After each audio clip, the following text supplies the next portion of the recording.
नमस्कार दोस्तों, मैं विष्णुकांत मिश्रा, यूएस इंडिया में आपका स्वागत है। आज के अंक में हम बात करेंगे यूपीएससी सिविल सर्विसेज से जुड़ी हुई जो हिंदी माध्यम के सामने चुनौतियां हैं। हिंदी माध्यम में सफलता का रेशियो है वो लगातार पिछले कुछ वर्षों में नीचे की ओर गया है ग्राफ। तो ऐसा क्यों हो रहा है और क्या ऐसा किया जाए कि इसमें सुधार लाया जा सके, तो इस विषय पे हम चर्चा करेंगे। हमारा इसमें जो सहयोगी की भूमिका रहेगी कैमरे के पीछे हैं वो विवेक जी हैं। तो विवेक जी के सवाल होंगे और हम उनके सवाल का जवाब देने की कोशिश करेंगे। जी मिश्रा जी, जैसा कि आपका भी यूपीएससी में अच्छा खासा अनुभव रहा है, तो आप खुद भी समझ सकते हैं हिंदी माध्यम से इस समय क्या चुनौतियां आ रही हैं। तो पहले तो जो छात्रों की चुनौतियां हैं, आप जो चुनौतियां फेस किए हैं, अपनी चुनौतियों के बारे में बताइए कुछ। विवेक जी, मेरा जो अनुभव रहा है और जो हमने रिसर्च भी मैंने किया इस वीडियो के बनाने के पहले, तो उसमें हम दर्शकों से कहेंगे, विशेष तौर पे जो हमारे ऐसे दर्शक जो यूपीएससी की तैयारी या तो कर रहे हैं या तो करना चाह रहे हैं, तो इसको हम उनकी सुविधा के लिए, क्योंकि हर व्यक्ति के लिए जो तैयारी कर रहा है उसके लिए भी थोड़ा कैटेगरी मुझे लगता है कि मुझे अलग अलग रखनी चाहिए, जिससे कि हमें अपनी बात सही दर्शक के लिए सही बात पहुंचाने में थोड़ा सुविधा रहेगी और उनके लिए भी वो उस बात को पालन करके जिससे सक्सेस ले सके। तो पहला है जो कैटेगरी में रख रहा हूँ, जिनके लिए हम बताएंगे कि उनको क्या करना है लास्ट में, जो अभी स्टार्ट करने वाले हैं। दूसरे ऐसे हमारे मित्र जो ऑलरेडी तैयारी में कर रहे हैं, 2 साल 3 साल 4 साल 5 साल, कई ऐसे हैं 8-10 साल से भी तैयारी करते उनके हो गया। दूसरी कैटेगरी वो है, लेकिन उसमें भी हम सब कैटेगरी अगर हम करते हैं तो एक वो है जिनका पीटी निकला है 1 बार 2 बार, या मेंस लिखना है, किसी के इंटरव्यू में रुक रहे हैं। कुछ ऐसे लोग हैं कि जो पीटी भी नहीं 4 साल 5 साल से तैयारी कर रहे हैं, जिनका पीटी भी नहीं निकला है। तो ये इसमें दूसरी कैटेगरी में 2 सब कैटेगरी हो गई। और तीसरे ऐसे लोग हैं जो तैयारी तो कर रहे हैं यूपीएससी के, लेकिन वो साथ में कई एग्जाम्स वगैरह देते रहते हैं, ये सारी चीज़ें। अब हम अगर पहले कैटेगरी के लिए तो हम बात में लास्ट में चर्चा करेंगे, क्योंकि वो फ्रेश स्टार्ट कर रहे हैं, तो उनके लिए थोड़ा सा हम ये कहें कि चैलेंजेस थोड़ा अलग तरीके का रहेगा और उनके लिए समय है। जो ऑलरेडी तैयारी कर रहे हैं, ये उनके लिए मैं अभी जो आगे अब बात करने जा रहा हूँ तो ये उनके विषय में है। तो पहली समस्या हमको ये समझना चाहिए कि हिंदी माध्यम और अंग्रेजी माध्यम, जब भी हम हिंदी माध्यम की करते हैं तो इसको हम तुलनात्मक रूप से देखते हैं। तो इंग्लिश माध्यम को एक तरफ रखें, हिंदी माध्यम या अदर लैंग्वेज को हम दूसरी तरफ रखें। तो आपको भी पता है कि पिछले वर्षों में मुश्किल से 10 12 15 ऐसे ही रिजल्ट जो है तो आ रहे हैं। हाँ, ये तो दिख रहा है 2 या 3 साल से। और उसमें भी आईएएस कैटेगरी में अगर कहिए हिंदी माध्यम से, तो मतलब पिछले 2 साल का देखिए तो 300 से ऊपर के दोनों रैंक हैं, 337 वगैरह समथिंग, 346 ऐसे। जी, मैं सहमत हूँ आपसे। तो इसमें जो सक्सेस रेशियो आ रहा है उसमें ओवरऑल जो रिजल्ट आ रहे हैं उसमें अगर आप देखते हैं तो ये पाते हैं कि जो शहर के बच्चे हैं या अच्छे रिच फैमिली से हैं, अच्छी फैमिली से हैं, उनके रिजल्ट जो है तो उनका अगर 100 लड़के सिलेक्शन हो रहे हैं तो उनका रेशियो करीब 70 to 80% का है। तो ऐसा क्यों है? पहली चीज़ हमें आपको ये समझना चाहिए कि जितने लोग हम मुखर्जी नगर हुआ, राजेंद्र नगर हुआ, राजेंद्र नगर विशेष तौर पे जो मित्र हैं उनको पता है, इंग्लिश मीडियम के लिए विशेष तौर पे है। मुखर्जी नगर, नेहरू विहार, ये हिंदी माध्यम के लिए गढ़ माना जाता है। यहाँ पे आप कोचिंग में जाइए या कहीं जाइए, हमें समझना पड़ेगा जितने बच्चे आ रहे हैं उसमें से ऑनेस्टली हम आपसे कह रहे हैं, हम भी क्लासेज किए हैं और कई लोगों से मिले हैं, चर्चा हुई है। तो एक्चुअली में माध्यम, लोग कहते हैं ना कि माध्यम का फ़र्क नहीं है, तो माध्यम का फ़र्क तो सीधा है, इसमें किसी को डाउट नहीं रहना चाहिए कि माध्यम का फ़र्क नहीं है, पहली बात। दूसरी बात, उसमें से अधिकांश ऐसे हैं, अधिकांश मीन्स आप मोर देन 80% ले सकते हैं कि जिनको हिंदी भी ठीक से नहीं आती है। तो इसका मतलब मैं ये नहीं दोष दे रहा हूँ कि बच्चे का दोष है, लेकिन बच्चे का दोष ये है कि अगर हिंदी भी ठीक से नहीं आ रही है, उसको हिंदी से तैयारी करना है, तो उसका मतलब है कि बैकग्राउंड उसका कमज़ोर है। और बैकग्राउंड क्यों कमज़ोर है? क्योंकि फैमिली बैकग्राउंड फाइनेंशियल कमज़ोर है। फाइनेंशियल कमज़ोर है तो इसलिए वो हिंदी माध्यम का बच्चा हिंदी विद्यालय में जाता ही है, इसलिए है क्योंकि हिंदी मीडियम में, क्योंकि उसके पास पैसा नहीं है। अदरवाइज आज की डेट में जिसके पास पैसा है वो कॉन्वेंट में भेज रहे हैं। तो प्रॉब्लम्स यहाँ से चालू होती है। पहली चीज़ फाइनेंशियल प्रॉब्लम, हिंदी माध्यम गवर्नमेंट स्कूल में गए या गए भी प्राइवेट में तो हिंदी माध्यम। तीसरी प्रॉब्लम ये हुई कि आप लोकल टॉपर रहे, 75, 80, 90 जो भी आप बना के आए। चौथी प्रॉब्लम सिलेबस का स्टेट बाय स्टेट सिलेबस अलग अलग है। पांचवी प्रॉब्लम कि आप यहाँ पे तैयारी करने आते हैं हिंदी माध्यम, जो कोचिंग ज्वाइन करते हैं, आए आप पढ़ाई किए, मान लीजिए आप अच्छे पढ़ने में है, आ गए नेहरू विहार मुखर्जी नगर आ गए, कोचिंग ज्वाइन कर लिए। कोचिंग में आपको एकदम ईमानदारी से हम आपको बता रहे हैं, कोचिंग आपको सिर्फ इसलिए करना चाहिए कि कोचिंग, जिससे पता चल सके कि कोचिंग नहीं करना चाहिए। तो कोचिंग में आप ज्वाइन किए। कोचिंग ज्वाइन करने के बाद अब आपका जो इंग्लिश मीडियम का अगर सिलेबस देखिए तो 8-10 महीने में ख़त्म हो जाएगा। हिंदी माध्यम के 2-2 साल कोर्सेज चलते रहते हैं। जी मिश्रा जी, मैं खुद इस समस्या से गुजर रहा हूँ और मुझे खुद पूरा कोर्स कवर करने में करीब 21 महीने लगे हैं। अब बताइए, जबकि आप एक नामी कोचिंग से, मतलब जो हिंदी माध्यम में अपने आप को प्रथम नंबर पे, आप खूब मार्केटिंग वगैरह हर सारी चीज़ें देखते हैं, रिजल्ट देने का दावा करते हैं, ये जी हाँ, वहाँ की बात है। तो आपको 21 महीने लगे तो मोटा मोटा मैं उसको अगर ले लूँ 21, 22 या 2 साल, अब ये आपका समय लग गया। 1 साल के रहने का कोचिंग की फीस वगैरह करके चलिए तो पहले साल में 2.5 से 3 लाख रुपए किसी भी बच्चे का आराम से 3 लाख के समथिंग चला जाता है। जनरली यहाँ पे 10 से 12 हज़ार रहने का मिनिमम, कितना भी आप बचा के रखेंगे तो 10 से 12 हज़ार लगता है। तो इस तरीके से 2 साल आपके कोर्सेज हो गए, तो 2 साल में आपके 4 से 5 लाख रुपए चले गए। एक बच्चा जिसके पास फाइनेंशियल प्रॉब्लम है और वो घर से टॉपर था, यहाँ पे आता है, सामाजिक पृष्ठभूमि से उसको हो सकता है कि कोई निकला ना हो, 4 लोगों का दबाव लेके मानसिक भी आता है। तो जैसे ही उसको 1 साल होते हैं उससे रिजल्ट की बात होने लगती है, क्योंकि सामाजिक बैकग्राउंड भी ऐसा होता है, पारिवारिक बैकग्राउंड ऐसा होता है जहाँ पे लोग आपसे ये तो कहेंगे हाँ बढ़िया बच्चा तैयारी कर रहे हैं, बढ़िया है, अच्छा मन लगा के तैयारी करो, लेकिन वो साथ में अगर आप घर में जाइए 4 दिन पढ़ने के लिए तो साथ में बैठ के 2 घंटे दरबार भी करके जाएंगे। तो और आपके ऊपर रिजल्ट पूछने का बार बार दबाएगा। ये एक बात हुई। दूसरी चीज़ ये हुई कि अब बच्चा जैसे ही पहला अटैम्प्ट उसका नहीं हुआ, पहले अटैम्प्ट देते देते उसको करीब 3 साल, 2.5 से 3 साल निकल जाते हैं। पहला अटैम्प्ट जैसे नहीं हुआ, उस बच्चे के ऊपर मानसिक दबाव बनता है कुछ न कुछ नौकरी लेने का, और वो जेन्युइन दबाव होता है, उसको आप एक्सक्यूज नहीं कह सकते हैं। मानसिक दबाव बनता है, कितना भी होनहार बच्चा हो उसको मानसिक दबाव बनता है। अब जब मानसिक दबाव बना तो वो क्या किया कि दूसरे एग्जाम की तरफ, स्टेट पीसीएस, अदर एग्जाम, यहाँ तक कि एसएससी 10+2 के एग्जाम भी वो देने के लिए जो है, तो रेलवे का एग्जाम भी देने के लिए होता है। अब यहीं से उसकी एनर्जी असफलता के, जैसे वो एक सीढ़ी चढ़ने की कोशिश कर रहा था, एक तैयारी किया 2-2.5 साल सिंसियर तैयारी किया। मैं उस बच्चों की बात कर रहा हूँ जो मैंने 20% लिया, 80% तो एक्चुअली में उसके काबिल ही नहीं है। They are not eligible actually for preparing civil services exam.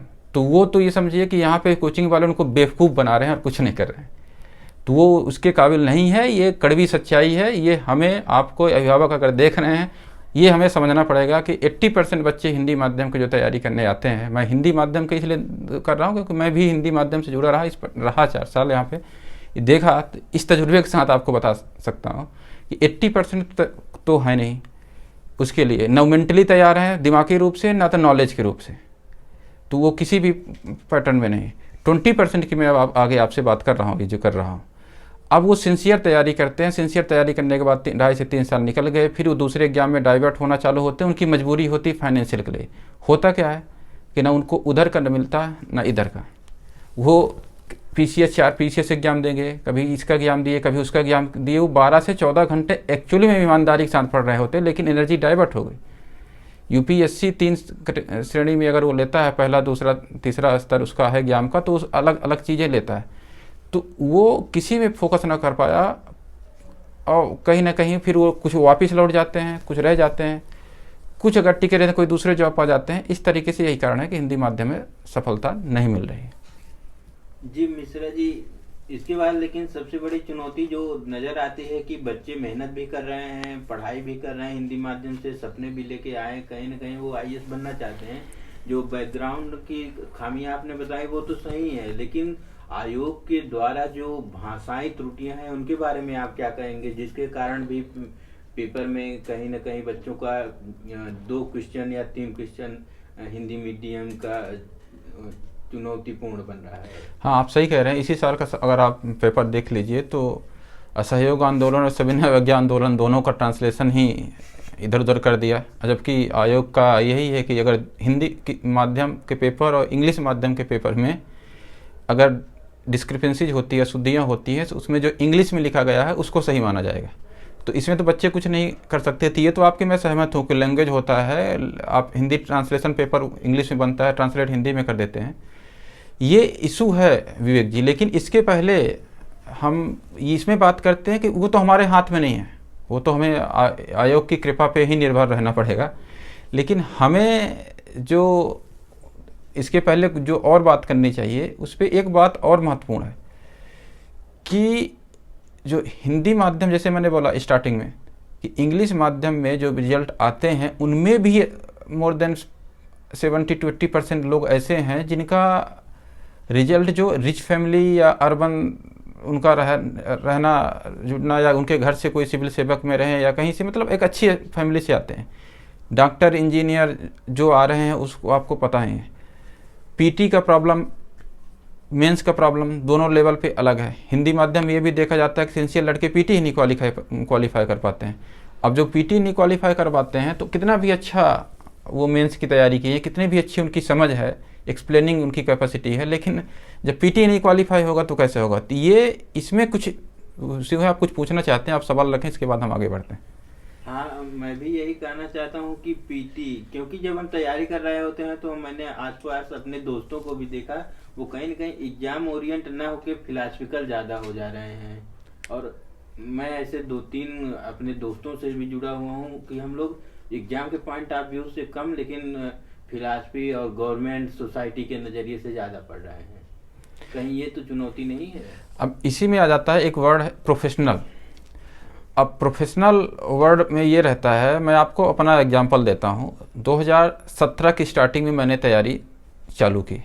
मैं जॉब कर रहा था, तो पहले 2-3 महीने जॉब करते हुए फिर जॉब थोड़ा क्विट करके, और मैंने ये टारगेट बनाया कि 4 जून को 18 माफ़ कीजिएगा 2017 में 18 जून को पेपर था। तो मैंने ये करीब 26 जनवरी से मेरी तैयारी चालू हुई। 26 जनवरी के बाद अभी एग्जैक्टली मुझे याद है, तो करीब less than 100 days, 80 to 90 days की मेरी तैयारी थी 9th मई तक। इसके बाद कुछ पर्सनल प्रॉब्लम से फिर मुझे कुछ मिसहैपनिंग्स हो गई थी, उसकी वजह से मुझे उस साल फिर छोड़ना पड़ा। क्योंकि मेरा मैंडेटरी अटेम्प्ट था तो मैंने चांस लिया, सारे ही मैंडेटरी थे, लेकिन मैं तैयारी छोड़ना पड़ा था। उसमें भी तब भी मैं ये पाता हूँ कि मेरे जो 18-19 के अटेम्प्ट गए थे उससे बेहतर गया था। तो उसका मैंने ये देखा कि प्रोफेशनल जो आपका अप्रोच होता है, जैसे मैंने करीब 30% सिलेबस छोड़ दिया था। मुझे पीटी की तैयारी करनी थी, मैंने 30% सिलेबस स्किप कर दिया। मुझे पीटी निकालना है किसी सूरत में, पीटी निकालने के बाद इस साल मेंस नहीं भी निकलेगा तो नेक्स्ट ईयर देखेंगे। बच्चों के साथ क्या होता है, अगले अटेम्प्ट बढ़ने लगे तो इंसान फिर मेंस में चला जाता है। इसके पहले मेरा एक मित्र हैं 2017 के उसमें 107.34 जनरल का कट ऑफ गया था, और उसके नंबर हैं, मैं आपको स्क्रीनशॉट भी अगर देखेंगे कर देंगे, अगर वो सहमत होगा। आज भी मेरे पास उसका है 115.34 वो जीएस में पाया, और सीसेट में कितना 56, मतलब 10 to 11 नंबर लेस रह गया। और उसके बाद से उसका पीटी जीएस में नेक्स्ट ईयर दिया, जीएस में पिछले 2 अटेम्प्ट उसने लिया नहीं, क्योंकि जनरल है तो उसके पास अटेम्प्ट भी कम है। तो सीसेट भी एक मेजर इशू है। अब सीसेट मेजर इशू है अब इसी साल के, लेकिन लोग ये कहते हैं कि भाई अगर आप 33% सीसेट में नहीं ला सकते, ठीक है, बहुत अच्छे बड़े लोगों का समाज में या इंटेलेक्चुअल में सबका है, एक लॉजिक होता है विवेक जी, कि अगर आप सीसेट में 33% नहीं ला सकते हैं माइनस मार्किंग काट करके, तो फिर आप सिविल सर्वेंट बनने के काबिल नहीं है। मैं उनसे सिर्फ एक ही बात कहना चाहता हूँ, या जिनको ये लगता है कि सीसेट ज़रूरी है, लॉजिकल टेस्टिंग ये सारी होती है, मुझे आप बताइए। सिलेक्शन वाले में इंजीनियरिंग मैथ के ज़्यादा हैं, डॉक्टर इंजीनियर IIT PMT वाले हैं जी हाँ, आप उनको मैथ में जेन्युइन मान के चलते हैं, उनको इशू नहीं है। कुछ ऐसे हैं जो बैंकिंग वगैरह की तैयारी कर लिए, सीसेट में इस साल का पेपर लीजिए, हम जो कह रहे हैं आप उसको वेरीफाई कर लीजिए। परसेंट रेशियो अगर आपको ठीक से आता है तो आप मैथ रीजनिंग में और रीजनिंग थोड़ा आपको अगर एक भी अटेम्प्ट आपने दिया है तो परसेंट रेशियो में आप मैक्सिमम सवाल निकाल लेंगे। फिर कुछ क्वेश्चन आप बनेंगे और 15 सेकंड वाले हैं, ऐसे सवाल हैं जो अगर आपको ट्रिक्स आ रही है तो आप कर पाएंगे, ट्रिक्स नहीं आ रही है तो आप माथा पटक लीजिए, आपके जो सवाल हैं वो नहीं होने वाले हैं। अब अगर आपको वहीं पे कंप्रहेंशन में जिसको ये आता है वो कंप्रहेंशन में उसके लिए समय बच जा रहा है, वो 20 क्वेश्चन भी अगर कर रहा है, 80 क्वेश्चन में 20 क्वेश्चन भी अगर सीसेट में वो मैथ रीजनिंग पार्ट से कर रहा है तो समझिए वो 20 मिनट्स में कर ले रहा है। तो 1 आवर 40 मिनट्स उसको मिल गए किसके लिए, कंप्रहेंशन के लिए। तो उसको समय दे के और भी अच्छे से कर लेगा, इसलिए उसके लिए 27 क्वेश्चन वो करना बिल्कुल टफ नहीं होता है। लेकिन एक जो हिंदी माध्यम का लड़का है, मैंने बोला आपको पहले से कोई हिंदी माध्यम क्योंकि बैकग्राउंड तो कहीं ना कहीं कमज़ोर थी, अब वो यहाँ आकर के सिंसियर तैयारी करके अगर वो कवर किया तो पहली चीज़ तो वो साल भर सीसेट 2 घंटे पढ़ेगा, तब भी लास्ट में उसको रिवीजन करना पड़ेगा। अगर आप ये कह रहे हैं कि 2 घंटे डेली दे दो, कुछ लोग कहते हैं 1 घंटे डेली दो 2 घंटे दो, मैं कहता हूँ आप करके देखिए, लास्ट में आपको 2 घंटे अगर एग्जाम के अंतिम 30 दिनों में 60 आवर्स अगर आपको सीसेट में देना पड़ रहा है एक हिंदी माध्यम के लड़के के हो, तो वो तो वहीं पे आउट हो जा रहा है, क्योंकि वो 60 आवर्स जो इंग्लिश कंपटीशन है। विवेक जी, बहुत महत्वपूर्ण बात यह है, हमें देखना होगा कि हम कोई पीएचडी कोई एकेडमिक भी पढ़ाई नहीं कर रहे हैं कि हम पढ़ाई करके हम अपनी स्किल्स को इन्हेंस कर लिए, ये कॉर्पोरेट में काम नहीं कर रहे हैं, हम एक कंपटीशन की तैयारी कर रहे हैं। जिस वक्त हम 2 घंटे डेली अंतिम 30 दिनों में दे रहे हैं रिवीजन के लिए भी सीसेट के लिए, उसी वक्त जो इंग्लिश मीडियम में या जिसकी हिंदी मीडियम से ही हो, जो बीटेक या किसी चीज़ में है जिसकी मैथ सही है, वो उसी वक्त में वो मात्र 2 दिन में या 4 घंटे 5 घंटे में बिना रिवीजन किए वो जा करके दे ले रहा है। तो इन बातों को समझना चाहिए। 60 आवर्स लास्ट 30 डेज मैटर करता है, तो उसका रिवीजन कहाँ से कंप्रोमाइज़ करेगा, जीएस के पेपर में कंप्रोमाइज़ करेगा तो जीएस में नहीं निकलेगा। तो ये इशू क्रिएट होता है कि जो सीसेट ना निकलने, तो सीसेट इतना, और कोई कहता है ना कि स्किल्स टेस्ट करते हैं, तो सुनिए, क्षमा चाहता हूँ ये बोलने के लिए, लेकिन स्किल टेस्ट ना अगर देना है तो आप कंप्रहेंशन दे दीजिए। अगर सामने वाले की एनालिटिकल चेक करनी है ना, अरे अगर आप परसेंट रेशियो का सवाल मैथ में दे रहे हैं, आप मुझे बताइए कौन सा आप एनालिटिकल टेस्टिंग आप कर रहे हैं। मैं आयोग से भी पूरा विनम्रता पूर्वक कहना चाहता हूँ कि अगर आप टेस्ट कर रहे हैं, कहते हैं कंप्रहेंशन सिर्फ दीजिए, हटा दीजिए, फिर देख लीजिए उसी डॉक्टर इंजीनियर जो आ रहे हैं, मेरा उनसे कोई दुश्मन नहीं है, हमारे दोस्त यार भी है, लेकिन एक कंपटीशन के उस परिदृश्य में हमारी बात हो रही है, इसलिए हम कह रहे हैं कि आप सिर्फ कंप्रहेंशन दे दीजिए और मैथ रीजनिंग का पार्ट हटा दीजिए, और फिर देखिए उस पर तो दिमाग लगेगा ना, उसमें आपको एनालिटिकल थिंकिंग करनी है।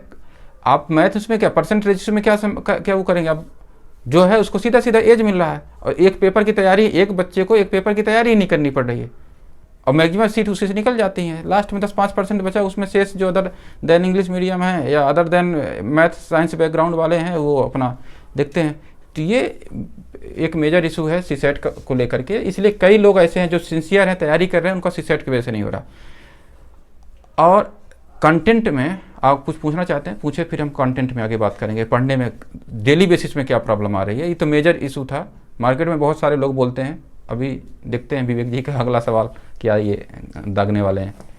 जी मिश्रा जी, मुझे जो और एक बहुत बड़ी समस्या हिंदी माध्यम को लेकर लग रही है वो है करंट की चुनौती, क्योंकि जो मैं लगातार जुड़ा रहा दैनिक जागरण से और कहीं न कहीं प्रमाणिक मैगजीन मंथली मैगजीन से भी, लेकिन इस बार क्वेश्चन मुझे बहुत ही कम देखने को मिले।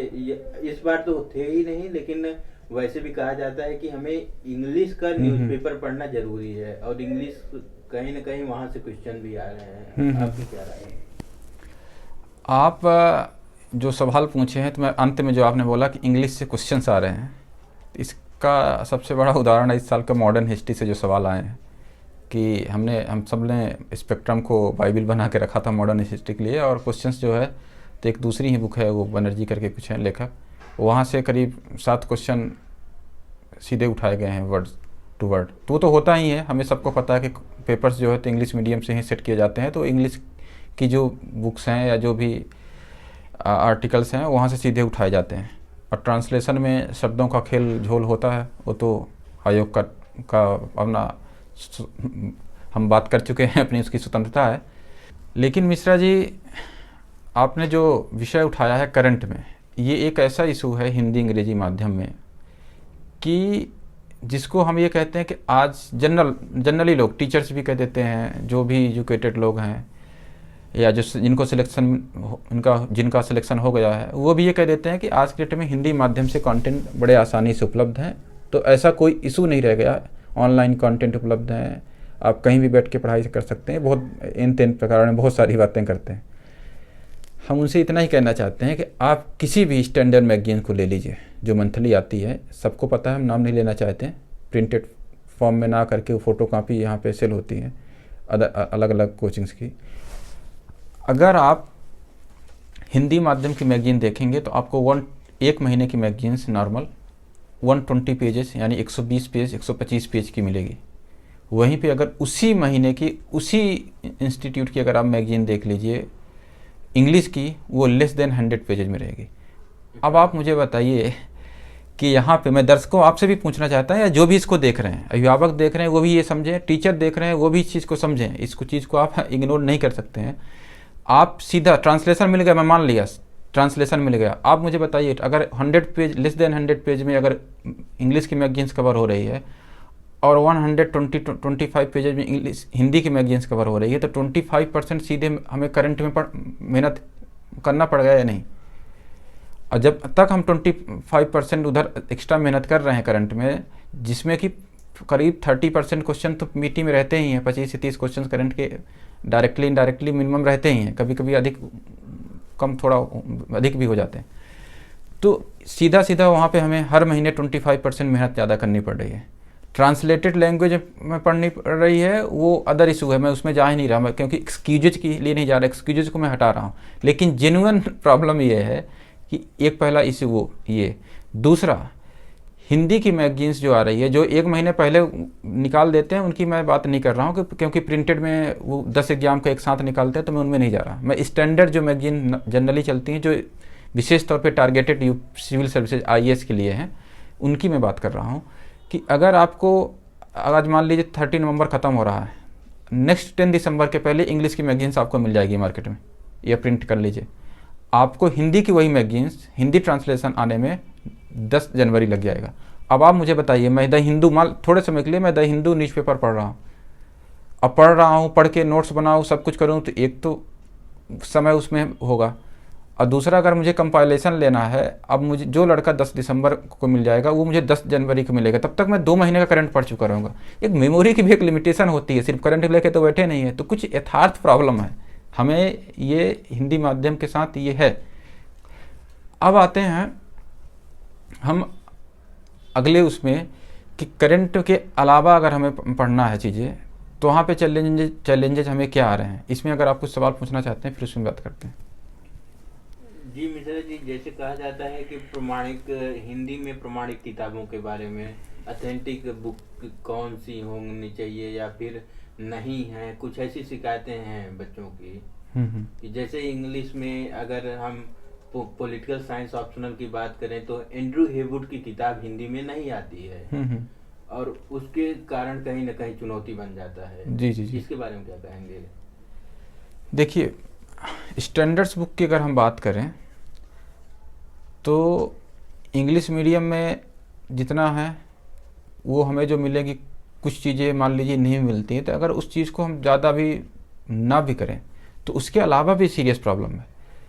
कुछ बुक्स तो हैं जो हमें पढ़ना चाहते हैं हिंदी माध्यम सीधे नहीं मिलेगी विवेक जी, लेकिन इसके अलावा भी इसको हम अगर मान लीजिए थोड़े समय के लिए नज़रअंदाज भी कर देते हैं कि चलो इसके बिना भी हम सप्लीमेंट्री दूसरी बुक से काम चला ले रहे हैं। इसके अलावा जो मेजर इशू है वो है हमारी पढ़ाई को लेकर के। अब थोड़े समय के लिए हम आपसे कहते हैं कि लोग ये कहते हैं हिंदी और इंग्लिश कि भाई अगर आपको इंग्लिश नहीं आती, ये बहुत ही एक ताना टाइप का होता है, और जितने लोग ताना देने वाले हैं, शिक्षक हों, प्रणाम करता हूँ सभी शिक्षकों को, बहुत इज्जत है, लेकिन जो बात बोलने जा रहा हूँ इसको आप भी अपने में ये मानते होंगे कि ये सच्चाई होगी कि हिंदी माध्यम वालों को इंग्लिश से इतना परहेज क्यों है?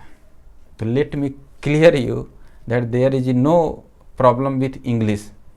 We also understand English, we also can speak in English, we can understand newspaper, we can understand whatever in print electronic media news are there in the market. But the real problem is we are preparing from Hindi medium. We also need to write mains examination. So we are not just going to qualify prelims. First thing. दूसरी चीज़ आप ये समझिए कि हम आप कह रहे हैं ना कि इंग्लिश मीडियम से परहेज नहीं, तो परहेज तो नहीं है. कुछ लोग होंगे उनको 80% मैंने निकाल दिया. मैंने 20% सिंसियर कैंडिडेट की बात कर रहा हूँ, क्योंकि रिजल्ट नहीं आ रहे हैं. मेहनत करने वाले हैं, हम देख रहे हैं 12 से 14 घंटे रेगुलर, शादी विवाह में भी नहीं जा रहे हैं, घर में वो 3-3 साल में जा रहे हैं, फिर भी रिजल्ट क्यों नहीं निकल रहा है?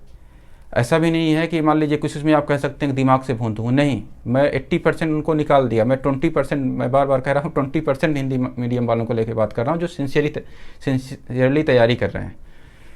उसमें इशू ये है मिश्रा जी कि लोग कहते हैं, एक आवाज़ की डेट में कहने लगे हैं, ऑनेस्ट जो टीचर बोल रहे हैं, कि आपको कम से कम 50% का कंटेंट इंग्लिश मीडियम में पढ़ने को तैयार रहना चाहिए. जैसे आप मैगजीन्स ले लीजिए, आप योजना, कुरुक्षेत्र, डाउन टू अर्थ, विज्ञान प्रगति जो है, या आप भूगोल और आप हैं, इन सब की आप हिंदी की आप आर्टिकल्स लीजिए और इंग्लिश की मैगजीन्स लीजिए. हिंदी की मैगजीन्स और इंग्लिश, आपको इंग्लिश वाले में जो कंटेंट मिलेगा वो हिंदी में नहीं मिलेगा. द हिंदू आपने न्यूज़पेपर ले ही लिया. अब आप मुझे बताइए, किसी तरीके से पीटी निकाल भी लिया बंदा, तो मेंस में तो पेपर आप देखिए पैटर्न क्या है. आपको पहला पेपर जिसमें हिस्ट्री का सेगमेंट ज्योग्राफी का आ जाता है, तो उस हिस्ट्री सोसाइटी वाले सोसाइटी भी पूरा योजना वगैरह करंट में ही जोड़ के दे देता है. तो थोड़ा सा अगर आप पार्ट हटा दीजिए तो पूरा के पूरा तो आपको ऐसे ही मुद्दों से जुड़े हुआ मिला के पूछता है. 1-2 परिभाषा डिफिनीशन देने के लिए आपको ट्रेडिशनल चीज़ें काम में आती हैं. तो कंटेंट नहीं है. अब आप मुझे एक्सपेक्ट करते हैं कि मैं इंग्लिश की मैगजीन्स पढ़ लूँ, ठीक है मैंने पढ़ लिया. मुझे आप कहते हैं द हिंदू पढ़ लूँ, ठीक है पढ़ लिया. अब आप मुझे बताइए, अगर हमने इतना पढ़ लिया तो हिस्ट्री, ध्यान से सुनिएगा, अगर हमने इतना पढ़ लिया 50 से 60% इंग्लिश मीडियम की, तो हम हिस्ट्री और पॉलिटी की बुक छोड़ करके हमें करंट भी इंग्लिश उसमें पढ़ना है, और मेंस में करंट से ही ज़्यादा आने हैं. पीटी में लैंग्वेज की प्रॉब्लम समय का होता है, कई बार हमें इंग्लिश के क्वेश्चंस देखने पड़ते हैं. जब हम साइंस टेक इन्वायरमेंट, हमें इंग्लिश में ही मैक्सिमम चीज़ें हैं. इकोनॉमिक्स मान लीजिए हम फेयर ग्राउंड रख देते हैं, लेकिन आपको पता है कि इकोनॉमिक्स की लैंग्वेज बल्कि इंग्लिश में ज़्यादा आसान है. अगर इतनी सारी चीज़ें हैं तो हम तो माफ़ कीजिएगा, हम 80% चीज़ें तो हम इंग्लिश में कवर कर लिए. तो पॉलिटी और हिस्ट्री को छोड़ करके फिर इंग्लिश मीडियम है. आप सीधे सीधे ये कह रहे हैं, जो भी ये कह रहा है कि हिंदी माध्यम को इंग्लिश से परहेज नहीं करना चाहिए, या उनको 50 से 60 से 70% इंग्लिश के पढ़ना है, वो सीधे सीधे विवेक जी ये कह रहे हैं कि दरअसल आप हिंदी से तैयारी मत करो. वो ये इसलिए नहीं कहते क्योंकि उनकी कोचिंग बंद हो जाएगी, उनकी दुकान बंद हो जाएगी. तो गोल मटोल करके एकदम बढ़िया चाशनी मिला करके शरबत आपको या गुलाब जामुन जो भी कहिए खिला पिला दे रहे हैं, और आप यहाँ पे डकार मारते हुए, सोते हुए या मेहनत करते हुए रो रो कर जिंदगी गुजर जाए. जो पैसा घर में है वो भी नुकसान होता है. जो भी कह रहे हैं ये कड़वी सच्चाई है कि आज की डेट में लोग एक ही एक्सक्यूज पाए हैं कि हिंदी माध्यम का लड़का इंग्लिश टच ही नहीं करना. अरे भाई 80% निकाल दिया. I am live example. I have work more than 7 to 8 years in MNCs. Last 4 years I worked in international call centers. So I do not have any issue with English. But remember, my academic was from Hindi medium. I am not so comfortable writing in English mains exam. Then I am comfortable writing in Hindi. I cannot express myself in English. Mains is not so easy. So this is a major issue. Whosoever is saying that Hindi medium students should focus on some English content, so indirectly they are saying बेटा हिंदी माध्यम से ना हो पाएगा, हिंदी माध्यम मत. वो इसलिए नहीं कहते हैं खुल के क्योंकि उनकी कोचिंग दुकान बंद हो जाएगी. ये कड़वी सच्चाई है. जी विवेक जी, अगला सवाल. जी, तो आपने अभी कुछ चुनौतियों के बारे में बात की, जिसमें से पहला कहीं ना कहीं बैकग्राउंड से जुड़ा था कि हमारी बेसिक उतना स्ट्रांग नहीं हो रहा है, और दूसरा एटीट्यूड या प्रोफेशनलिज्म एटीट्यूड के बारे में बात की आपने, और तीसरा कोचिंग से जी। संबंधित जो जो चुनौतियां आ रही हैं। जी और हमने मैगजीन और book list, authentic book list के बारे में, चुनौतियों के बारे में भी बात की। अब हम अगले मुद्दे पे आएंगे कि क्या सब चुनौतियां ही हैं या फिर कुछ रास्ते भी हैं, कुछ समाधान है जिसकी सहायता से हम हिंदी माध्यम से भी क्रैक कर सकते हैं। क्या आपको लगता है कि हिंदी माध्यम अगर हम करना ही चाहें तो उसके रास्ते हैं या नहीं है? जी विवेक जी, बिल्कुल। अगर कहीं पे भी समस्याएं हैं या चुनौतियां हैं तो जाहिर सी बात है उसका समाधान भी है, और हम ज़रूर अब आगे इसी समाधान के विषय में चर्चा करेंगे। अभी हमारा एक ऑनेस्ट प्रयास था कि हम चुनौतियां क्या हैं, क्योंकि हम समाधान भी तभी ढूंढ सकते हैं जब हमें चुनौतियां पता हों। अगर उससे हम डरेंगे और या उसको हम, जैसे कि चल रहा है तो हम तो कोई कोचिंग संस्थान खोले नहीं है, हमें क्या डर है। हमें तो ये हमने जो देखा है तो इसीलिए हम उसमें बात कर रहे हैं। अब अगर मैंने आप स्टार्टिंग में, वीडियो की स्टार्टिंग में एक चीज़ आप सभी से कहा था कि करीब 3 कैटेगरी हमने बनाया था, दूसरे की सब कैटेगरी हो गई थी। तो पहला था जो लोग अभी तैयारी, जो भी हमारे दर्शक हैं या जो भी स्टूडेंट्स हैं वो तैयारी के लिए भी जा रहे हैं या सोच रहे हैं या तैयारी के पहले साल में हैं, तो उनसे मेरा पहला रिक्वेस्ट है कि आप अगर हो सके तो आप हिंदी माध्यम छोड़ दीजिए।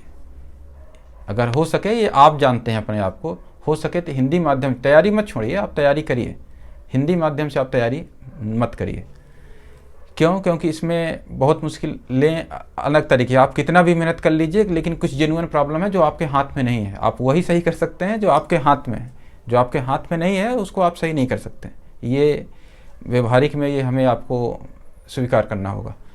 तो अगर आप स्टार्टिंग में हैं, पहले साल तक में भी है, तो आप हिंदी माध्यम को अलविदा कहिए, आप स्विच करिए इंग्लिश मीडियम से। लेकिन अगर अब इंग्लिश मीडियम में स्विच करेंगे तो उसको आप अलग है, हम कभी दूसरे वीडियो में देखेंगे।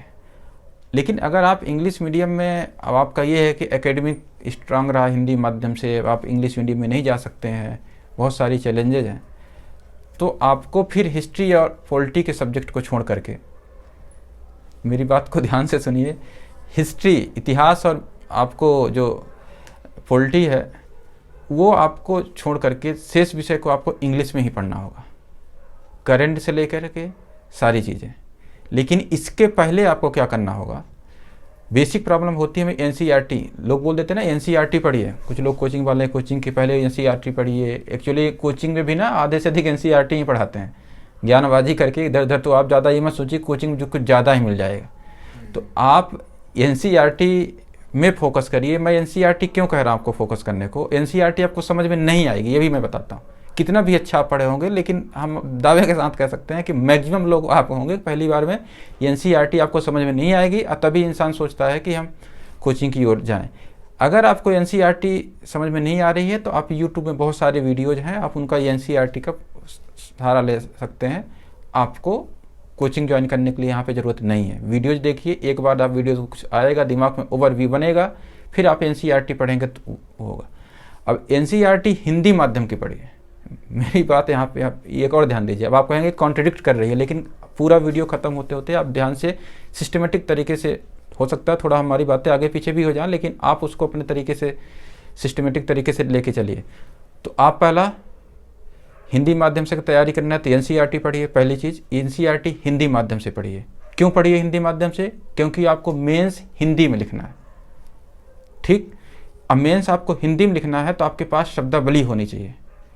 शब्दावली आपके पास नहीं होगी, शब्दावली वो नहीं जो हम आप बात करते हैं, शब्दावली वो जो लिटरेचर की है, नहीं तो आपको पेपर समझ में नहीं आया। पीटी में तो अधिकांश यही इशू हो जाता है कि कंप्यूटर ट्रांसलेशन हो जाता है। तो आपको क्या चाहिए, एनसीईआरटी की शब्दावली चाहिए, और वो शब्दावलियाँ किस में चाहिए आपको, हिंदी में, और एक्सप्रेस भी करना है। अब इकोनॉमिक्स में कहो तो ऐसी चीज़ें कि आपने इंग्लिश में पढ़ लिया, पता चला हिंदी में आप एक्सप्लेन नहीं कर पा रहे हैं, तो आपको प्रॉब्लम 2 साल बाद या 1 साल बाद जब पेपर देने जाएंगे तो वो आ जाएगी। तो पहला चीज़, हिंदी माध्यम की एनसीईआरटी पढ़िए सारे विषय के। एनसीईआरटी पढ़ने के, लेकिन पढ़ने के दौरान अब जो टर्मिनोलॉजी वाले शब्द हैं उनके आप इंग्लिश भी लीजिए, वो टर्मिनोलॉजी वहाँ पे मीनिंग आप तैयार करिए। तो पहला 6 महीने, 3 महीने, 4 महीने, जो भी आपकी कैपेसिटी है, जो भी आपकी स्ट्रेंथ वीकनेस है, उस हिसाब से आप देख लीजिए कितना समय लगता है। 1 साल भी लगता है, वो अपने हिसाब से आप मैनेज कर सकते हैं। हर इंसान के लिए ये अलग अलग हो सकता है।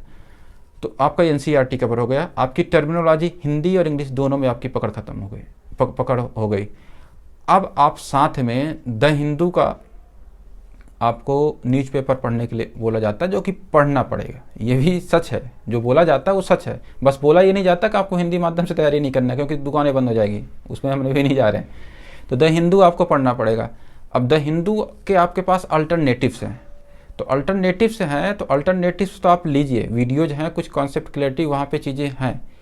तो आपको, लेकिन जब आप हिंदू पेपर कोई पेपर भी पढ़ते हैं तो एक ओवरव्यू बनता है, जिसमें आपको चीज़ें, जैसे इसी साल का पेपर लीजिए जो पीटी का, जो आपके 60 साल रह गए हैं ना, वहाँ से क्वेश्चन निकल रहे हैं, डायरेक्टली किसी नोट से नहीं निकल रहे हैं। तो पेपर पढ़ने का फ़ायदा ये होता है, या कोई भी न्यूज डिटेल से सुनने का फ़ायदा ये होता है कि आपके दिमाग में ओवरव्यू बनता है। एनसीईआरटी के बहुत सारे क्विक बुक आपको मार्केट में पुस्तकें मिल जाएगी, माफ़ कर दीजिए किसी प्रकाशन का नाम मैं नहीं ले रहा हूँ, लेकिन वो आपको थॉट्स थोड़ी देगा, वो सिर्फ आपको फैक्ट दे दिया ना। वो चीज़ें इस साल का पेपर पीटी को उठा के देख लीजिए, आपको समझ में आ जाएगा। तो इसलिए आपको एनसीईआरटी पढ़ना है। एनसीईआरटी का कोई तोड़ नहीं है, न्यूज़पेपर का कोई तोड़ नहीं है, लेकिन न्यूज़पेपर द हिंदू स्टार्टिंग में समझ में आपको नहीं आएगा, इसलिए आर्टिकल्स वगैरह के लिए आप कभी ये क्या वीडियोज जो आते हैं उनको आप किसी भी, जिसको भी एक अच्छा लगता है, उन वीडियोज़ को एक बार देख लीजिए। हिंदी इंग्लिश या इंग्लिश हिंदी दोनों बाइलिंगुअल होते हैं, उनको देख लीजिए। इसके बाद आप एडिटोरियल शाम टाइम पढ़िए, तो आपको पेपर भी पढ़ लिया, टर्मिनोलॉजी पता चलेगी, तो आपको एक ओवरव्यू मिल गया। आप नोट्स बनाना चाहते हैं, डेली के डेली एक अपना नोट्स बना लीजिए। एक पेज में आपका एडिटोरियल का बन जाएगा, एक पेज में आपका पीटी के हिसाब से, जो भी मतलब 2 पेज में आपके नोट्स बन जाएंगे। 30 डेज में आपको 60 पेज के ही नोट्स होंगे, जो कि मार्केट में आप मार्केट के हिसाब से अगर आप प्रिंटेड में देखेंगे तो आपको 25 to 30 पेजेज में आपके नोट्स कंप्लीट हो जाएंगे, जो आपके रिटेन होंगे, आपको रिवीजन करने में आसानी होगी। तो ये हुआ आपका ये एनसीईआरटी और करंट में। आपको बाद में इसके बाद कोई स्टैंडर्ड एक मैगजीन लेनी है, आप ले लीजिए, लेनी है तो कोई टेस्ट सीरीज लेनी है, ज्वाइन करनी है, तो आपको मेमोराइज करने में, रिकॉल करने में वो हेल्प करता है। इसलिए नहीं कि वहाँ से क्वेश्चंस फंस जाएंगे, वो आपको टेक्निकली इसमें फ़ायदा करता है कि आप गलती की है तो आपको गलती से सीखने का मौका दे देता है टेस्ट सीरीज। बस आपको जो सिली मिस्टेक्स करता है इंसान पेपर में जा करके, वो सिली मिस्टेक्स बंद हो जाते हैं। उसमें आपको ये नहीं देखना है कि आपको 50 नंबर आ रहे हैं, 20 नंबर, 30 नंबर, वहाँ से पेपर से नहीं आने वाला। तो आप उस पर ना हतोत्साहित होइए, ना तो ज़्यादा जोश में आ जाइए कि मतलब आप 200 में आपने 150 ला दिया किसी टेस्ट सीरीज में, तो आप सोच लीजिएगा बहुत बढ़िया। एक कोचिंग टेस्ट सीरीज कुछ दिन करेंगे तो आपको खुद ही समझ में आ जाएगा कहाँ से सेट कर रहे हैं, तो आप उसमें फिर अपने आप को कम मास्टर पा जाएंगे। तो आपको उसमें नहीं जाना नंबर्स कितने आ रहे हैं, आपको अपने स्किल्स इन्हेंसिंग में जाना।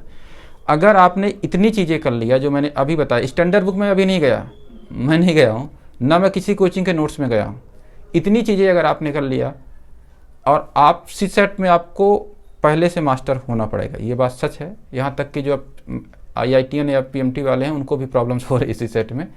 तो सीसेट में आपको आप या तो पहले करिए या तो बाद में। तो सीसेट की बेसिक, ऐसा नहीं कि आप पूरा CGL लेवल की मैथ या बैंकिंग लेवल की आपको रीजनिंग कम तैयार करनी है, लेकिन आपको कुछ बेसिक्स वाले हैं, उसमें सिर्फ आपको ये नहीं कि एक आपने उदाहरण कर लिया तो आपको उसमें मास्टर होना पड़ेगा, क्योंकि क्वेश्चंस वही नहीं आ जाएंगे। UPSC इतना भी नहीं हर साल घुमा के दे रहा, तो आपको कम समय में करना है इसलिए भी, और ट्रिक्स बेस्ड हैं उसलिए भी थोड़ा आपको परसेंटेज रेशियो या अदर थोड़ा कैलेंडर वगैरह से रिलेटेड जो सवाल होते हैं वो आपको वहाँ पे, या सिटिंग अरेंजमेंट वगैरह वाले रीजनिंग के होते हैं, वो थोड़ा सा आपको देखना पड़ेगा।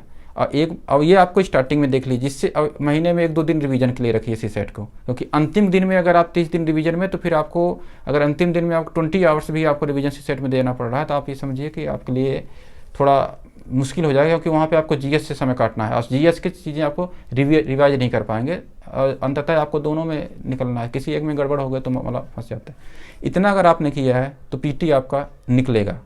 कंसिस्टेंसी, मेरा अगर मुझसे पूछिए, मेरी 1000 पर्सनल प्रॉब्लम्स हो सकती हैं, लेकिन कंपटीशन की दुनिया में नहीं लिया जाता है। मेरे साथ इशू था थोड़ा कंसिस्टेंसी का, अलग अलग चीज़ें हैं, तो मैं अपनी बातें यहाँ पे आपको कहानी नहीं सुनाने जा रहा, लेकिन इन सब चीज़ों के साथ भी थोड़ा सा मेरे साथ हो जाता था, कभी जेन्युइन हो जाता था, कभी कुछ खुद की भी लापरवाही हो जाती। मैं उसमें एक्सक्यूज भी नहीं बनाना चाहता कि मैं अगर आज असफल हूँ तो आपके सामने मैं एक्सक्यूज बनाऊँ। तो PT, अब आते हैं स्टैंडर्ड बुक में आप ले लीजिए 1-2 जो भी आपको मार्केट में आप सब जानते हैं। स्टैंडर्ड बुक में मुझे बताने की नहीं है, स्टैंडर्ड बुक आपको भी पढ़िए। अगर आपने यहाँ से कवर कर लिया है कि NCERT, करंट अपना नोट्स एक स्टैंडर्ड, अगर मैगजीन से आपको कुछ छूट ना जाए कोई चीज़, उसको ले लिया, टेस्ट से प्रैक्टिस कर लिया। और इंग्लिश मीडियम से ध्यान दीजिए, ये चीज़ें आप जो कर रहे हैं एनसीईआरटी के अलावा वो सारी चीज़ें, ये आप क्या कर रहे हैं इंग्लिश मीडियम से। तो पीटी में आपको जो प्रॉब्लम होती है कि क्वेश्चंस में कभी कभी ट्रांसलेटेड क्वेश्चन में, वो आपको पीटी में प्रॉब्लम्स नहीं होगी, क्योंकि आप पीटी इंग्लिश मीडियम से करेंगे। क्योंकि क्वेश्चंस ज़्यादा आपको पढ़ना कहाँ पे पड़ता है, टिक लगाना है, सिर्फ पढ़ना ज़्यादा है आपको पीटी में। तो आपको इंग्लिश से पढ़ेंगे, इंग्लिश से चीज़ें समझे हैं, टर्मिनोलॉजी जो आपने हिंदी से पढ़ा भी था वो देख लिया, करंट सारी चीज़ें किया, इसलिए पीटी में आपके लिए आसानी हो जाएगी। तो ये है। और रही बात मेंस में, तो मेंस में इसके बाद जब जाते हैं तो मेंस में आपको सिर्फ क्वेश्चंस है, एक्सप्लेन करना है। तो आपने हिंदी से चीज़ें, चूँकि आपने एनसीईआरटी, अब यहाँ पे आपको एनसीईआरटी जो मैंने बोला था हिंदी से पढ़ने का क्या फ़ायदा है, यहीं पे आपको फ़ायदा मिलेगा, क्योंकि आपको सारी टर्मिनोलॉजी, सारे शब्द जो शब्दावली है वो आपको हिंदी की दिमाग में सेट है। तो वो आपको मेंस लिखते वक्त प्रॉब्लमेटिक नहीं होगी। क्वेश्चन आप 1 लाइन 2 लाइन के क्वेश्चन होते हैं मेंस के, हिंदी से पढ़िए इंग्लिश से पढ़िए, एक्सप्लेन करना है, आप एक्सप्लेन आराम से कर सकते हैं। तो पीटी में जो प्रॉब्लम आती है लैंग्वेज की, सबसे ज़्यादा पीटी में प्रॉब्लम आती है, तो वो आपको सॉल्व हो जाएगी। आपके कंटेंट भी आपको सबसे बड़ी प्रॉब्लम एक और है, समझिए, हम इंग्लिश से चीज़ें तो पढ़ लिए, अगर हम ये नहीं करेंगे तो इंग्लिश से चीज़ें पढ़ लिए, और अगर हमारे पास शब्दावली भी नहीं है हिंदी की, हम आपको कह देते हैं कि एनसीईआरटी भी इंग्लिश से पढ़िए। अब आप कहेंगे ना ये कॉन्ट्रडिक्ट कर रही है, यहीं से मैं आपको इसका सवाल जवाब आपको मिल जाएगा विवेक जी। इस बात में आप ध्यान दीजिए कि अगर हम आपको कह देते हैं कि इंग्लिश मीडियम से ही आप पढ़िए उसको भी, अब मेंस आप लिख नहीं सकते, हिंदी से लिखना है, क्योंकि इंग्लिश मीडियम जिसको तैयारी करना है तो उसको साइड ही कर दिए हैं, ये उनके लिए बात हो रही है जो हिंदी मीडियम से। अब आपके पास पता चला मेंस के लिए शब्दावली ही नहीं, आपके टर्मिनोलॉजी ही आपको तो एक्सप्लेन नहीं कर पाएंगे हिंदी में, और इंग्लिश से आप लिख नहीं सकते, इसलिए एनसीईआरटी आप हिंदी से पढ़े हैं तो यहाँ पे आपको एक्सप्लेन करने के लिए आसानी होगी।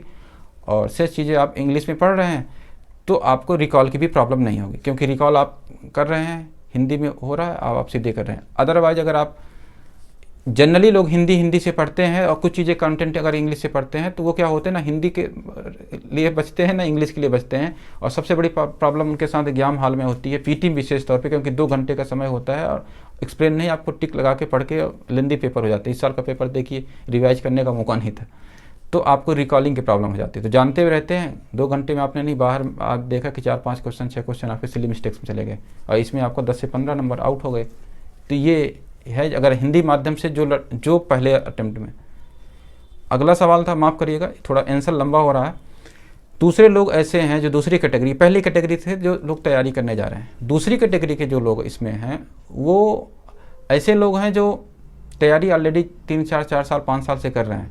अब इसमें पहले सब कैटेगरी थी जो लोग पीटी भी नहीं निकला, जिनका एक है जो पीटी इनका निकला, मेंस निकला या मेंस नहीं निकला, इंटरव्यू नहीं निकला, इस तरीके वाले हैं।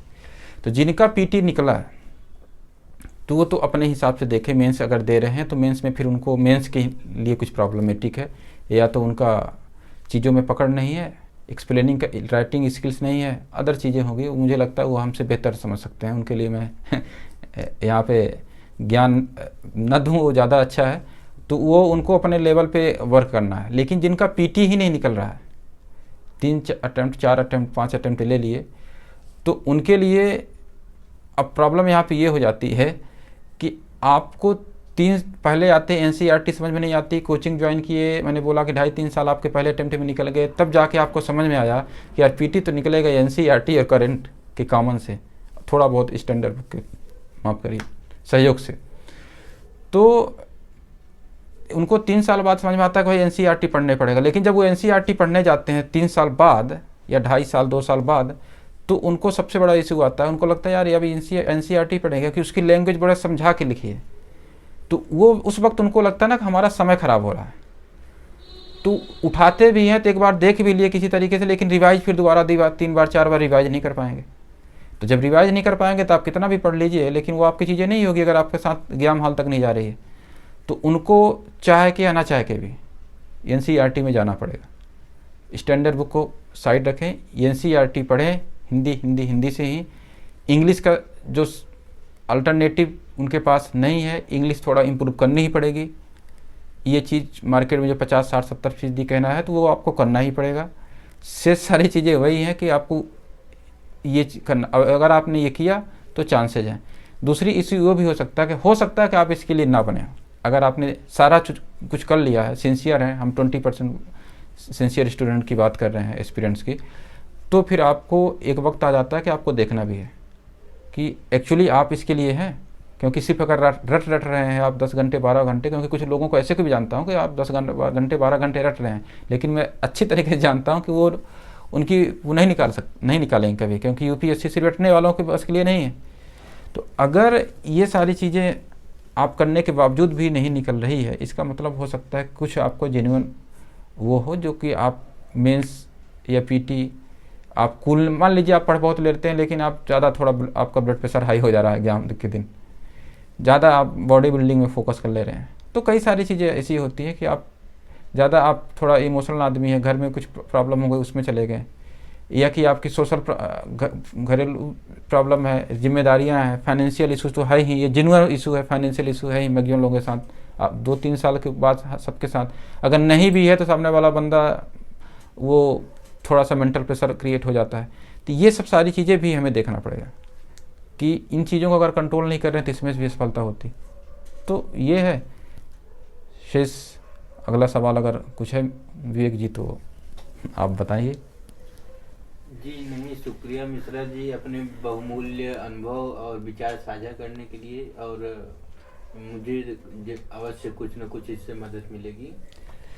हाँ विवेक जी, मुझे वैसे भी पता है, आप तो बहुत सही समय पे आपने निर्णय ले लिया है और सही तरीके से आपका भी चल भी रहा है तैयारी, तो उसमें कोई शक नहीं है। और लगातार ये भी नहीं है, यूपीएससी में एक चीज़ ये भी है ना कि मैंने बोला फाइनेंशियल इशू आ जाने के बाद अगर सिंसियर लड़का है, इस एस्पिरेंट है, वो 2.5-3 साल के बाद फोकस ही नहीं कर पाता है एक्चुअली में। अगर वो और 1-2 साल 3 साल लगा रहे, वीक नींव हमारी कमज़ोर होती है, तो 2 साल 3 साल तो हमें अपना गाड़ी रोड में लाने में लग जाती है, और तब तक हमारे ऊपर प्रेशर आ जाता है कई तरीके के। तो ये भी कुछ जेन्युइन प्रॉब्लम है। तो ऐसा भी नहीं है कि अगर आपको 3 साल 3 अटेम्प्ट नहीं है तो आप मैं छोड़ के जाने के लिए नहीं बोल रहा हूँ किसी को, लेकिन ये है कि एक कहते हैं ना, सचिन तेंदुलकर जी का एक वाक्य था, मैंने स्कूलिंग दिनों में ही एक न्यूज़पेपर में आर्टिकल देखा था, दैनिक भास्कर, कि अपने प्रति ईमानदार बनिए। तो जीवन में ना हम दोस्त से झूठ बोल दें, समाज से झूठ बोल दें, परिवार से झूठ बोल दें, लेकिन अपने प्रति ईमानदार हमें बनना है। हमें 4 दीवारी के अंदर जब बैठना है तो हमें देखना है कि हम अपने प्रति ईमानदार बन के काम कर रहे हैं। अगर हम सेल्फ क्रिटिसिज्म एक लिमिट से ज़्यादा भी नहीं करना है कि हीन भावना से ग्रसित हो जाना है, कभी कभी ऐसा भी होता है कि हम हीन भावना से ग्रसित हो जाते हैं, तो ऐसा भी नहीं करना है। और लेकिन साथ में ऐसा भी नहीं है कि एक हम ख्याली पुलाव या काल्पनिक दुनिया में विचरण करते रहें, हम ये सोचते हैं कि हम 12 घंटे पढ़ रहे हैं तो निकल ही जाएगा, तो ऐसा भी नहीं है। और कम्पटिटिव दुनिया है, समझिए इस बात को। जब तक हम 14 घंटे मेहनत कर लेंगे, इंग्लिश मीडियम वाला 8 ही घंटा करेगा, कंटेंट सारी चीज़ें हैं, लेकिन कम्पटिटिव दुनिया में जब तक हम इधर दूसरे मेहनत कर रहे हैं, वो कहीं ना कहीं वो भी कर रहा है, वो बैठा तो हुआ नहीं है, वो अपने आप की स्किल बना रहा है। तो रेस में जब हम जा रहे हैं तो रेस में 0.1 सेकंड, फ्रैक्शन ऑफ सेकंड से भी जो आगे निकल रहा जा रहा है विवेक जी, वही जीतता है, और यही होता है। और यूपीएससी को, कमीशन को क्या करना है, उसको तो टॉप मेरिट से उठाना है, जो भी उठा बॉटम में छोड़ जाए उसको लेना देना क्या है, ये तो हमारे आपके लिए है। तो ऐसा भी नहीं जिसका सिलेक्शन नहीं हो तो किसी काम को नहीं, बहुत सारे काम के हैं एक्चुअली में, जिनका सिलेक्शन नहीं हो ना वो ज़्यादा बेहतर। तो आईएएस, इसलिए मैं कहता हूँ विवेक जी कि मैं आईएएस नहीं बना, लेकिन मैं नॉट एन आईएएस हूँ। और नॉट एन आईएएस मतलब मैं प्राउडली एक मतलब बोलना शुरू कर दिया है, और एक्चुअली मैं फील करता हूँ नॉट एन आईएएस, क्योंकि अचीव किया है।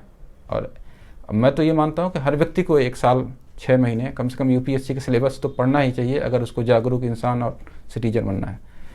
तो फिलहाल अंत में मैं यही कहूँगा कि अगर किसी भी इंस्टीट्यूट टीचर को अगर वो देख रहे हैं, या उससे जुड़े हुए संस्थान से जुड़े हुए लोग देख रहे हैं, या कि कोई ऐसे कुछ एस्पिरेंट होते हैं कि वो गुरु भक्त हो जाते हैं, तो गुरु भक्त हम भी हैं, बहुत इज्जत है, माता पिता के बाद गुरु आर्मी ये हमारे लिए बहुत मैटर करता है, भगवान को छोड़ के अगर धरती में। लेकिन हमें ये समझना पड़ेगा कि वो भी प्रोफेशनल हैं और वो झूठ बोल रहे हैं। ये आप समझिए कि वो आपके साथ झूठ बोल रहे हैं, और अगर आपके साथ झूठ वो बोलना बंद कर देंगे तो उनकी दुकान बंद हो जाएगी। तो ये आप चीज़ को मानिए, और नहीं तो आप खुद करेंगे। मैं तो कहता ये मेरी बातें थी, खुद आप करेंगे तो आपको खुद अनुभव होगा।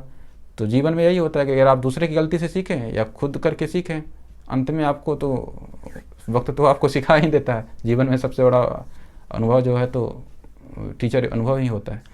तो इसी के साथ हम उम्मीद करते हैं कि हम ईमानदारी पूर्वक जो भी हिंदी माध्यम से जुड़ी हुई समस्याएं हैं और उसके सलूशंस हैं, मैं किसी को हतोत्साहित करना मेरा उद्देश्य नहीं था, लेकिन चुनौतियां हैं और चुनौतियां टीचर्स ही बोलते हैं, बस वो डायरेक्टली आपको कुछ और नहीं कहते हैं। तो आप कोशिश जारी रखिए, थोड़ा सा संशोधन करते हुए, और आपको बहुत बहुत शुभकामनाएं भविष्य के लिए। और चैनल को अगर आपको अच्छा लगे कि हमारा ईमानदार प्रयास है, हमारा प्रयास है कि हम अब एजुकेशन के फील्ड में कुछ कर सकें, तो अभी हम स्टार्टिंग इस ज़रिए से कर रहे हैं।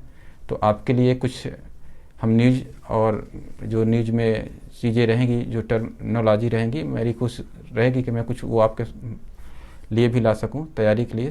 शेष इसके अलावा हमें थोड़ा ओवरऑल हम यूजर्स इंडिया के माध्यम से ओवरऑल एजुकेशन के लिए हम कर रहे हैं, तो हमारे कुछ और भी प्रोग्राम्स रहेंगे।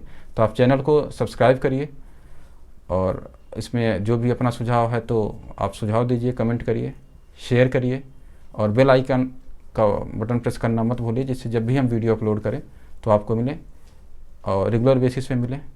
और ये आपका सहयोग रहेगा, तो हमें आपका ही सहयोग चाहिए, क्योंकि मैं ये भी समझता हूँ कि हमारा आपसे हक ज़्यादा बनता है कहने के लिए भी, एक दोस्त, एक मित्र, एक एस्पिरेंट सहपाठी होने के चलते। और आप ये भी मैं जानता हूँ कि आप एक जिम्मेदार तैयारी, सक्सेस चाहे कहीं पे कोई हो, उसको मिली हो या ना मिली हो, लेकिन वो एक जिम्मेदार नागरिक तो किसी भी अदर की अपेक्षा बहुत अच्छे तरीके से बन चुका है। तो आपसे उम्मीद है कि आप हमारा सहयोग देते रहेंगे, और बहुत बहुत धन्यवाद।